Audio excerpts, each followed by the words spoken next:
textbook production and publication corporation আছিল তাতো আমি বিষয়া নিযুক্তিৰ কাৰণে দাবী জনাইছিলোঁ আৰু ইয়াতো বৰ্তমান কৰ্মৰত যি বিষয়া আছে তাক তেওঁলোকে আপগ্ৰেডেশ্যনৰ কথা এই প্ৰসংগবিলাক পজিটিভলি আজি আলোচনা কৰা হ'ল আৰু এইবিলাক সিদ্ধান্ত হৈছে আমি আশা কৰিছোঁ অমীমাংসিত আৰু জ্বলন্ত সমস্যাবিলাক সমাধানৰ কাৰণে চৰকাৰে যথোপযুক্ত যি পদক্ষেপ সেই পদক্ষেপটো তেওঁলোকে ল'ব আজি নিখিল বড়ো ছাত্ৰ সন্থা আৰু বড়ো সাহিত্য সভা দুয়োটা বড়ো জাতীয় সংগঠন আমি একেলগে শিক্ষামন্ত্ৰী ডাঙৰীয়াৰ লগত দিছপুৰৰ তেওঁ যি কনফাৰেন্স ৰুম আছে তাত প্ৰায় 1.5 ঘণ্টা জোৰা আমি আলোচনাত মিলিত হ'লোঁ বিষয়টো আছিল যে বড়ো মাধ্যম আৰু বড়ো যি ভাষা বহুতো এনেকুৱা জ্বলন্ত সমস্যা আছে যিবিলাক সমস্যা অমীমাংসিতভাৱে হৈ আছে আৰু এইবিলাক সমস্যা মীমাংসা নোহোৱাৰ বাবে আজি বড়ো মাধ্যম বড়ো ভাষা বিভিন্ন স্তৰত বিভিন্ন সমস্যাৰ সন্মুখীন হ'ব লগা হৈছে তো তাৰ কাৰণে আমি যোৱা 8 তাৰিখে আমি প্ৰতিবাদী ধৰ্ণা কাৰ্যসূচী আমি ৰাখিছিলোঁ 3 ঘণ্টীয়া আৰু ইয়াৰ পৰিপ্ৰেক্ষিতত শিক্ষামন্ত্ৰী ডাঙৰীয়াই 17 জানুৱাৰীত আলোচনালৈ আমাক নিমন্ত্ৰণ জনাইছিল আৰু এই যি আলোচনা আছে ইয়াত মূল বিষয় এটা আছিল যে অসম জুডিচিয়েল সেৱা এই পৰীক্ষাত গ্ৰেড 3 বড়ো তাত অন্তৰ্ভুক্ত কৰিব লাগে যেহেতু বড়ো মাধ্যমৰ ছাত্ৰ ছাত্ৰী বা বড়ো ষ্টুডেণ্ট তাত তেওঁলোকে পৰীক্ষাৰ পৰা বঞ্চিত হৈছে সেকেন্ড কথাটো আছিল যে সিটেটত বড়ো ল্যাঙ্গুৱেজ 1 এতিয়ালৈকে অন্তৰ্ভুক্ত হোৱা নাই আজিৰ আলোচনাৰ যোগেদি শিক্ষামন্ত্ৰী ডাঙৰীয়াই অসমত বড়ো মাধ্যমৰ কাৰণে স্পেচিয়েল টেট পাতিম বুলি তেওঁ আমাক কথা দিছে আৰু জুডিচিয়েল সাৰ্ভিস বিষয়টো তেওঁ আগবঢ়াই নিব বুলি কৈছে হাই লেভেল বিটিআৰ বাকী 35 লক্ষ জাতি জনগোষ্ঠী আমি একেলগে চৰকাৰখনেতো চৰকাৰৰ কাম কৰিবই আৰু বিটিআৰ চৰকাৰ অসম চৰকাৰ অসম বিধানসভাৰ যি বাজেট সত্ৰ কোকৰাঝাৰত এদিনৰ কাৰণে এই বছৰ স্পেচিয়েলি তেওঁলোকে লৈ গৈছে বা তেওঁলোকে সিদ্ধান্ত লৈছে মুখ্যমন্ত্ৰী ডাঙৰীয়াক আমি ধন্যবাদ জনাইছোঁ অধ্যক্ষ স্পিকাৰ ডাঙৰীয়া এছেম্বলি তেওঁ ধন্যবাদ জনাইছোঁ বিটিআৰ প্ৰধান প্ৰমোদ বড়ো ডাঙৰীয়াক ধন্যবাদ জনাইছোঁ এই বাজেটত বিটিআৰ কেন্দ্ৰিক কিছু আকাংক্ষা ৰেঙনি বাজিব সেইটোৱে আমি আশাবাদী আৰু আমি ৰৈ আছোঁ যে বিটিআৰত বাজেট অধিৱেশন বিটিআৰ যিহেতু পিছ পৰি আছে যেহেতু 50টা বছৰ ইয়াত আন্দোলন বম বাৰুদ বিভিন্ন ঘাত প্ৰতিঘাত হিংসা এই পৰিৱেশটো গ'ল আৰু স্বাধীনতাৰ 75 বছৰতো বহুতো এতিয়া পিছ পৰি আছে এদিনতে সব কাম হৈ নাযায় 2020 শান্তি চুক্তি হৈছে চুক্তি পিছত শান্তি আহিল আৰু উন্নয়নৰ কামো চলি আছে কিন্তু এদিনতে সব হৈ নাযায় তো চৰকাৰখনে এই বছৰ বিধানসভাৰ বিশেষ সত্ৰ তেওঁলোকে লৈ গৈছে কোকৰাঝাৰলৈ সেইটো এটা আশাৰ ৰেঙনি ৰাইজে আশাবাদী আৰু আশাৰ ফল পাব বুলি বিটিআৰ বাকী 25 লাখ জনসংখ্যাই ৰৈ আছে ধন্যবাদ 101 আমাৰ যি হায়াৰ ছেকেণ্ডাৰী বড়ো মাধ্যম আপগ্ৰেডেশ্যনৰ কথা আছিল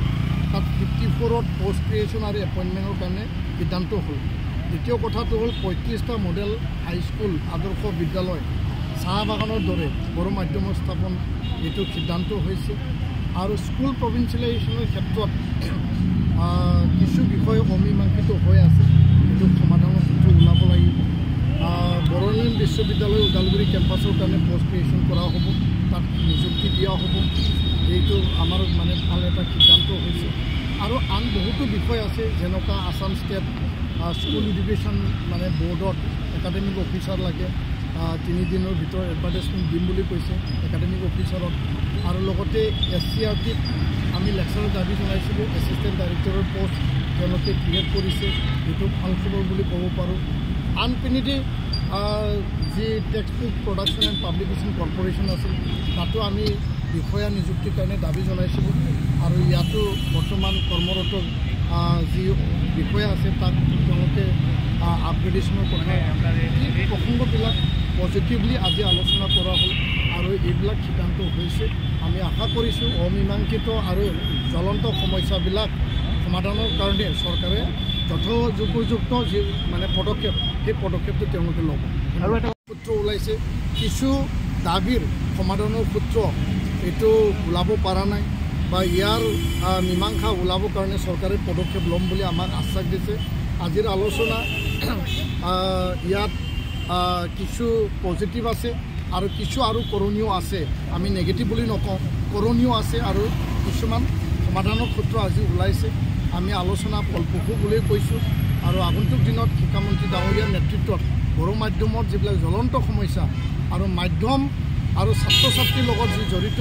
ৰাইট টু এডুকেশ্যন মৌলিক অধিকাৰৰ পৰা যাতে বঞ্চিত নহয়, ৰাষ্ট্ৰীয় শিক্ষানীতি আধাৰত মাতৃভাষা মাধ্যম যাতে বঞ্চিত নহয়, তাৰ প্ৰতি নজৰ ৰাখি পেলাই অসম চৰকাৰ, অসমৰ শিক্ষা বিভাগ আৰু অসমৰ শিক্ষা বিভাগৰ বিষয়াসকলে যাতে সকলো দিশত তেওঁলোকে সমাধানৰ সূত্ৰ ওলায় আৰু বড়ো মাধ্যম